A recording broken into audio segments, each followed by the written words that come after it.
911, where we talk about health, wealth, and peace of mind. They all work together. And you heard the fabulous intro about Linda. And I always ask my guests to create a title that resonates like a mastermind, how to develop your prosperity mindset. Right? Linda came up with that. It's super duper for us to get into that today. Welcome, Linda. Fabulous to have you here. Kris, thank you so much. I'm so excited to be on this particular podcast because I got to tell you, your guests are amazing. The topics you tackle are just so intriguing, and I think you provide so much incredible value for your audience. And I just feel very, very lucky to be here with you today. Well, you just honored me like that's the cherry on top of my whole day. Super, because you're really positioned in on C-suite, and that's where we're broadcasting from now. And you have such a fabulous leadership group of empowering women and really great topics. I'm sending a lot of people to you. A lot of my listeners should tune in to you. Absolutely. All the details are here. But I'm really excited about this topic, the prosperity mindset. And because it's all really, as you think, right? It becomes. It's just basic the way it works. Why don't you unwrap that and describe why it's important and why everybody should really pay attention to that? I love that. I have a saying that nobody can go back and start a new beginning, but anyone can start today and create a new ending. And that's really what we're talking about. Prosperity can mean different things to different people. And it's important that you have a clear understanding of what prosperity means to you. So let's start by defining prosperity. What does a prosperous, abundant life look like? Is it abundance about finance, love, health, happiness, or something else? I got to tell you that the research that exists today around brain functionality about abundance is absolutely stunning. It's interesting to learn about what successful people do to have a fulfilling life and how that literally changes their brain functionality. And really, we're talking about changes in mindset more than anything else. Here's a second nugget for you by Pastor Doug Taylor, and that is, when I change, everything changes. And a small change in your mindset can lead to an entirely different set of decisions, and that can change your life forever. But first, let's define what we mean when we refer to mindset. A mindset to me is just simply a way of thinking. It's a lens that allows you to see what you want to in the world. Now, unlike beliefs and values, a mindset is something that is fairly easy to change with awareness, with practice, and with determination. So feeding the right mindset is essential for you to create a life that you want. The goal is to empower you to switch your mindset from one that will positively transform your life and begin to attract abundance and wealth. And that's really what we're speaking about when we talk about a prosperity mindset or an abundance mindset. Our mindset can literally stop us from achieving our goals or accessing our desires. But it doesn't matter what beliefs or values you have. If you have the wrong mindset, it can limit you and hinder your general sense of happiness. So understanding what kind of mindset you have is the very first step to developing a prosperous and incredibly happy, rewarding, thriving life. Absolutely. I really wasn't aware of this in my practice. I've been in practice 32 years, and around year 25, I realized that I was spending more coaching time with people on their mindset than filling out applications. Because, you go to school, you learn how to make money, you get out of school, what do? Go make money, give it to somebody else to gamble. Nobody has any clue where things are. But that's in the money world. Well, where was that really coming from? Limiting beliefs, right? Wouldn't you like talk about a little bit some of the common limiting Yes. beliefs, right? That we all have, that we cannot become empowered because our own limiting beliefs. Absolutely, Kris. Thank you for asking that. There are two types of mindsets that were coined by the author of Seven Habits of Highly Effective People, which I think most people know of, Right. Stephen Covey. And in Stephen Covey's book, there is a scarcity mindset and an abundance mindset that he describes in a lot of detail. A scarcity mindset is more about focusing on what we don't have and limiting our access to what we don't have. Meanwhile, an abundance mindset is about creating opportunities and believing that there is enough resources for everyone. There's enough resources for everyone to benefit. So a person with a scarcity mindset will be absorbed with what's missing. A scarcity mindset will focus on the limitations. They will manifest obstacles that will seriously limit your success. They begin seeing everything as an obstacle or a roadblock that they have to work to move past and over. And when you limit yourself with your beliefs and your actions, you're not open to receiving. You begin recognizing that there is nothing in front of you that even seems like abundance, that seems like prosperity. You wake up in the morning thinking that you didn't have enough sleep, or you won't have enough time to accomplish all the tasks on your list. No matter what it is, the scarcity mind is set on acknowledging what is not available. So I would invite all of your listeners to think about their lives. In which area do you find yourself focusing on what you don't have? What limits do you place on yourself? Which areas of your life, whether it's love or relationships or finance or work, do you apply some sort of scarcity mindset? Now, I will say the other side is the abundance mindset. And with this mindset, we realize that there is enough in this.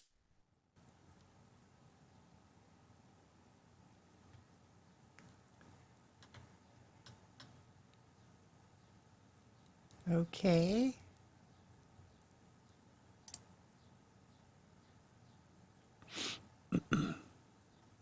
Recognize the good things that are already present in your life. You start to become grateful for all the abundance that's already present in your life. And you set your intention to experience more of what you want.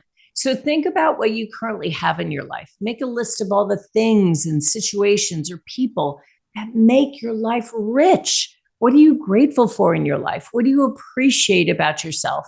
And now that you begin to understand a little bit more about the two mindsets, one is an abundance mindset or a prosperity mindset, and one is a scarcity mindset, you can begin applying behavioral change and thinking styles that match what you want. The more you're aware of your mindset, the easier it'll be to shift towards a prosperity mindset. And a mindset is what will likely, in fact, literally determine how you experience your life and if you enjoy it or not. So the benefits of having an abundance mindset and being focused on prosperity are actually endless. Yes, absolutely.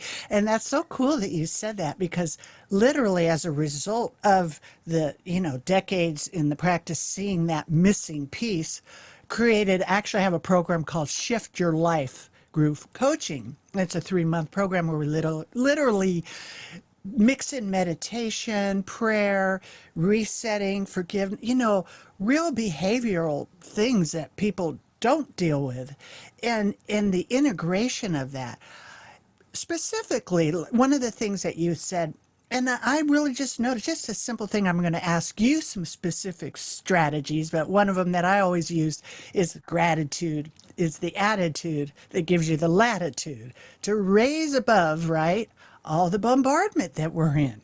And so when I get up in the morning, I think of 5 things I'm grateful for, right? And some people can't even find that. Well, you're breathing, you have food, you have a warm house, right? And then I do that in the morning and I do that and I thank God in the night. And that's what I do. And that little subtle thing changes my energy during the day. Because I'm on the up instead of, there's so much this, right? And so I bet you have some very cool strategies that show people how to techniques, right? Yeah, and what you just talked about, Kris, is so fundamental, and I so appreciate you bringing those examples. And I have found that individuals with an abundance mindset are, in general, more successful. They feel less stress in their daily life, and most of the benefits associated with adopting an abundance or prosperous mindset are things like you mentioned. You appreciate your life. You have access, believe it or not, to more opportunities because you see more possibility all around you. You're able to decrease your daily stress. You're able to reduce your anxiety level. You're able to really take control of your life because you begin to see opportunities. You get to see possibility. You appreciate the relationships in your life, and you're able to foster happier and more fulfilling relationships. And all of that actually improves your health. In fact, um, early research that was conducted on mindset suggests that, in fact, it has not just psychological impact, it has financial impact, it has health impact. And as William James, who is an American psychologist and philosopher, once said, the greatest discovery of my generation is that human beings can alter their life by altering their attitudes of mind. And research has found that changing our mindset can have a big impact on our life. And one of the most interesting findings actually comes from research done by Harvard University. The study looked at intelligence quotients, IQ, of individuals when they had adopted a scarcity mindset versus those that adopted an abundance mindset. And they looked at IQ in both groups, and they found that the difference between having a scarcity mindset and an abundance mindset can be as much as 14 IQ points. That's the difference between having an average IQ and having extraordinary IQ. And what's fascinating is that you can change your mindset. And when you change your way of thinking, you can actually gain that difference in IQ very quickly. And we can conclude from research from Harvard that having a prosperity mindset will make you brighter, make you more engaging, make you more open to opportunity and possibility, and enable you to be better at making decisions, finding solutions to problems in a quicker and more efficient way. And so I got to tell you that for me, that is definitely the first step, is to ensure that I am choosing to incorporate a prosperity mindset at the moment I wake up to the moment I go to sleep. And to me, the very first step in building a prosperity mindset is to start expanding your awareness of things like wealth and prosperity. Perhaps you worry about how little money you have, or you feel a heavy burden of too many bills. And in order to turn this kind of perception around, you've got to make it a point to see the abundance that actually surrounds you. Be grateful for the money you do have. Feel optimistic that you will receive even more money soon. Believe that you can improve your life and make more money. And it's also important for you to perceive wealth in a positive way to attract it. You can't have a negative opinion of wealth and wealthy people and expect to have a prosperous, wealthy lifestyle. Start paying more attention to wealthy people you can admire. Read about great philanthropists or celebrities who do important work with their money. Seek out success stories about people who started with nothing and then became millionaires. And the more you do this, the more you change your perception of what it means to be wealthy, what it means to have a prosperous lifestyle, then you'll begin drawing more tangible expressions of wealth into your life. That's it right there. Boy, that's beautiful. And that the role of self awareness, right? And because we're all preoccupied with everything that's going on, that role of that develops that prosperity inside the mind and makes you aware of what what's happening during the day, because it is, you have to be the watchman, you have to be paying attention, because every second there could be some negative thing that you could spiral down this or whatever the language is in the brain. And so it's a constant, you have to be vigilant at it.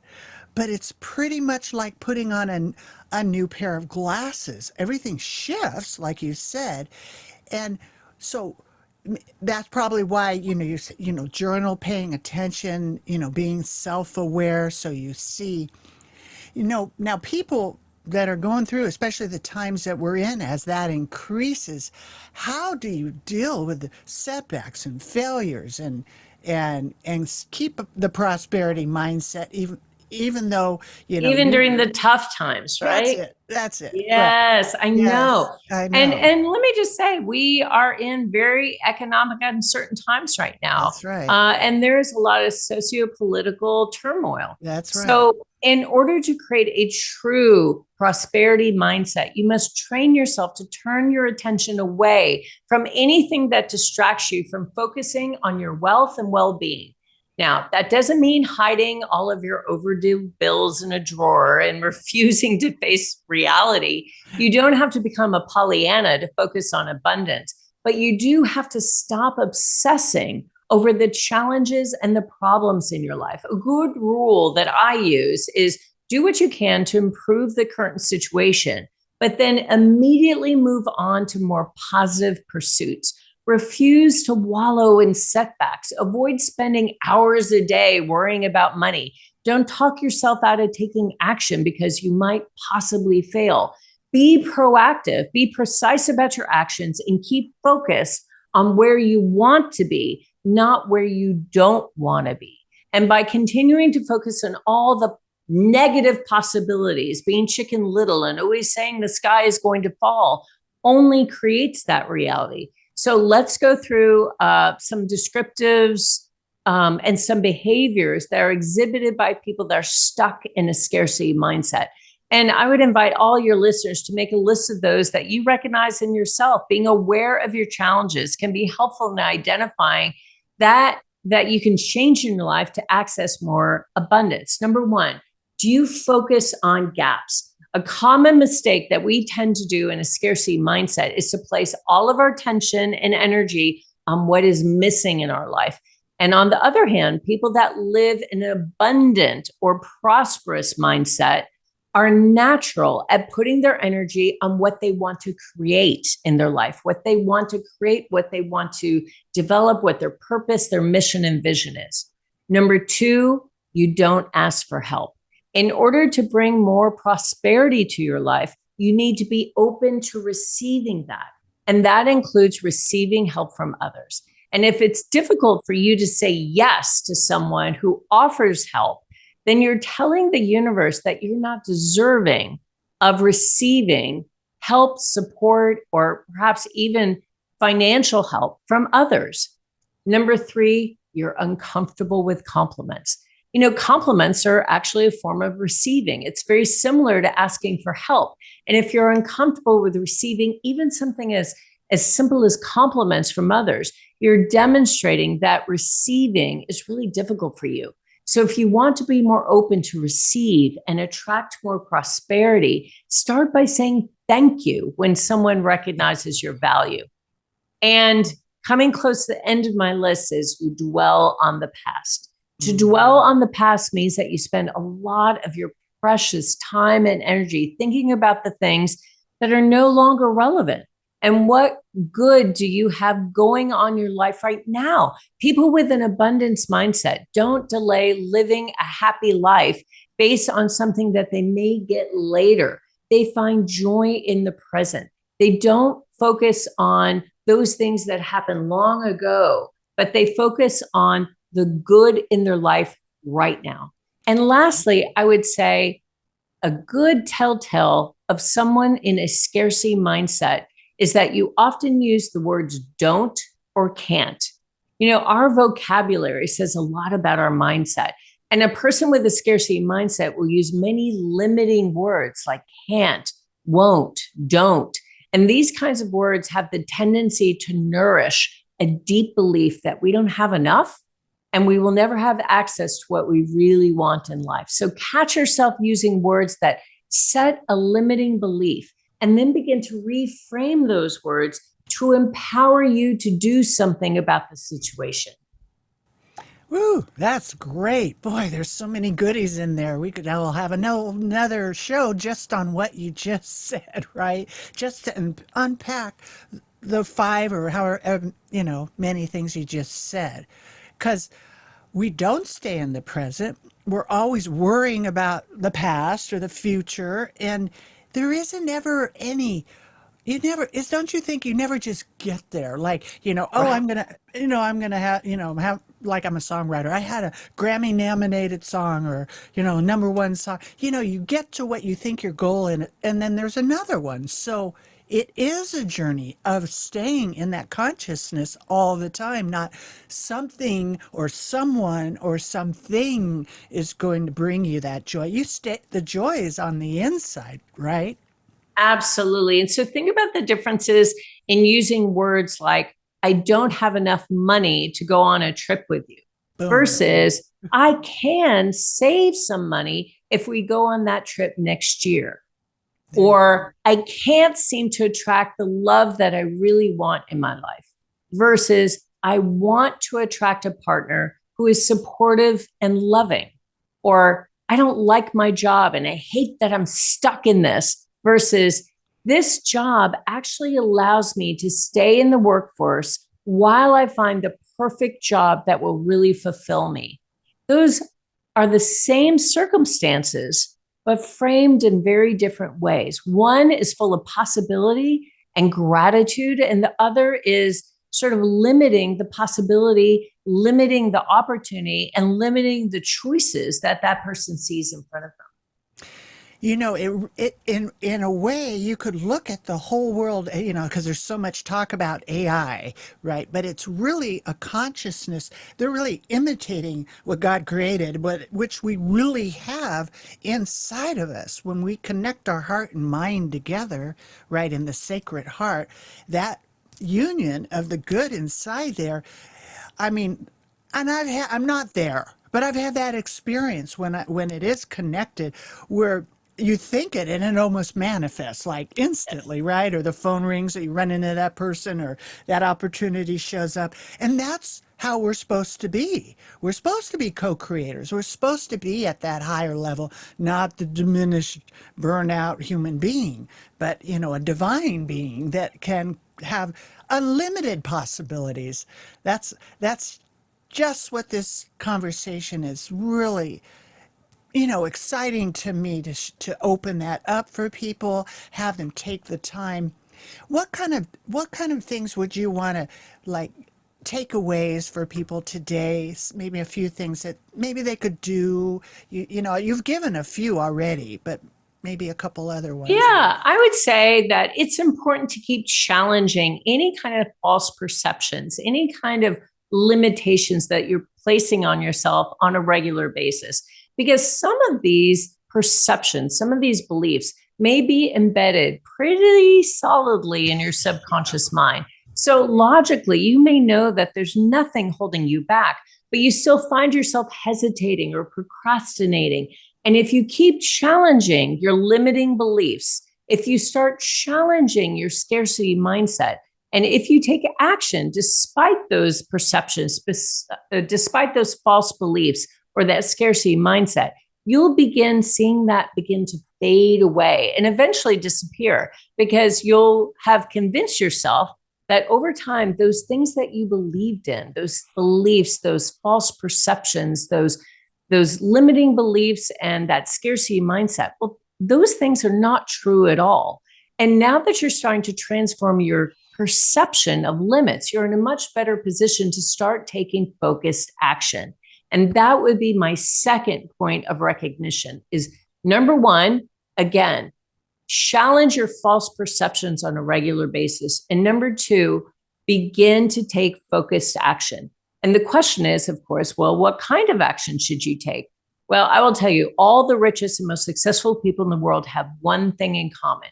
They found a way to contribute value to the world, and they are rewarded quite well for their efforts. So think about it for a minute. The seeds of your wealth and prosperity are tucked away in a very surprising place: your greatest interests and passions.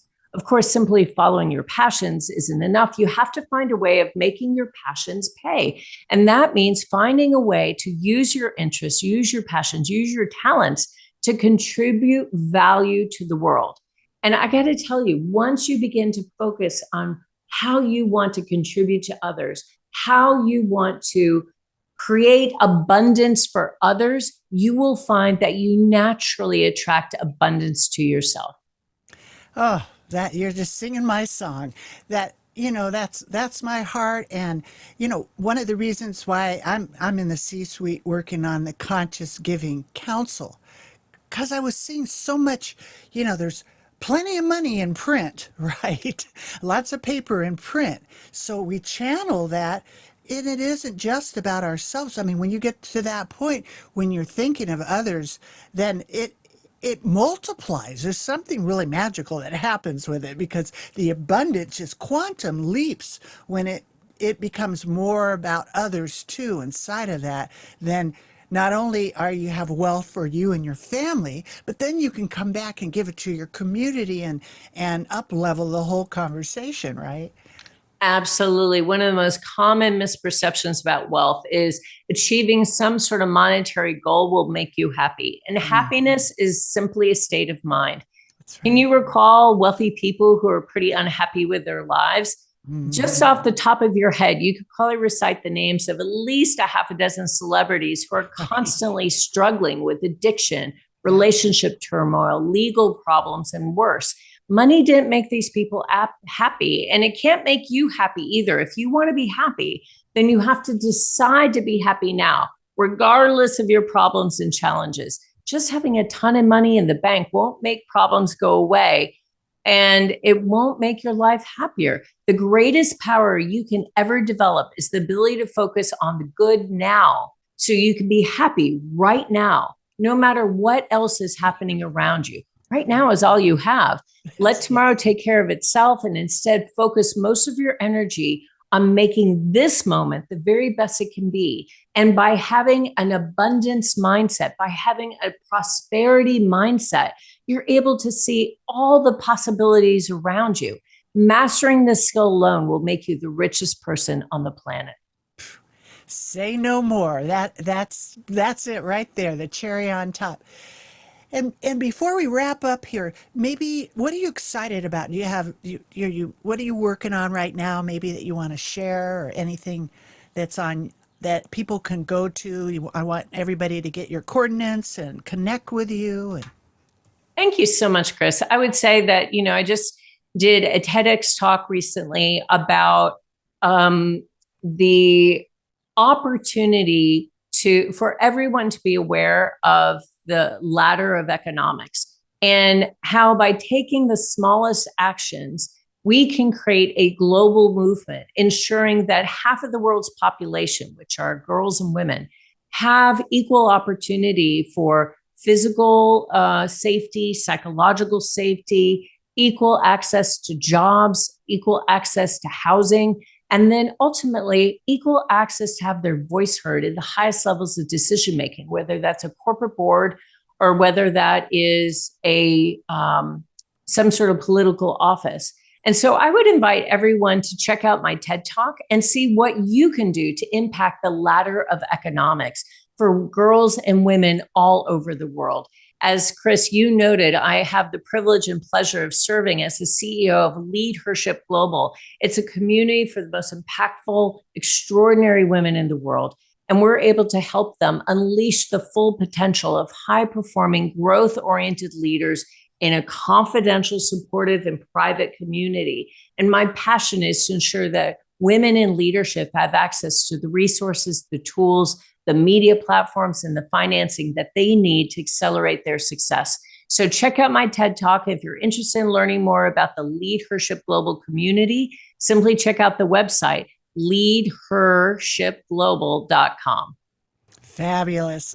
Linda Fisk, you're the best. And I really enjoy this conversation today. Thank you so much. There's so much to learn about healthy money. I hope today's discussion brings you one step closer to securing and protecting your future. So you can get started on the right foot, go to meetwithkrismeller.com and schedule your free financial fitness strategy session. Thank you for listening. And please subscribe to Money 911 so you don't miss our next episode, which includes health, wealth, and peace of mind.